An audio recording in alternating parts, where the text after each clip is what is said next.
चटनी मेरी जान, आज खाने में क्या बनाया है? बहुत भूख लगी है। घर में कुछ होगा तब बनाऊंगी ना खाने को। सुबह से रसोई में देखने के अलावा मेरे पास कुछ नहीं था। चटनी मेरी जान, तुम परेशान मत हो, मैं अभी जाकर कुछ इंतजाम करता हूँ। मेरा दोस्त बहुत अच्छा है, शायद वो कुछ पैसे उधार दे देगा।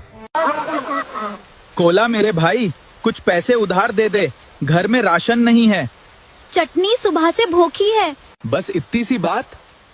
मोमोज, तू इतना उदास क्यों है मेरे भाई? रोज मेहनत करता हूँ, फिर भी घर में कुछ नहीं ला पाता। मोमोज मेरे भाई, आज से तेरी टेंशन मेरी टेंशन। चल मेरे साथ, पूरा राशन दिलवाऊंगा तुझे। सच में कोला? अरे भाई, दोस्ती में थैंक यू नहीं बोलते। क्या चाहिए भाई? 5 किलो आटा, चावल, दाल, तेल और जो भी जरूरी सामान है सब पैक कर दो। कोला, तूने तो मेरी इज्जत बचा ली। चटनी जी, राशन आ गया है, जल्दी से कुछ बना दो। थैंक यू कोला भाई।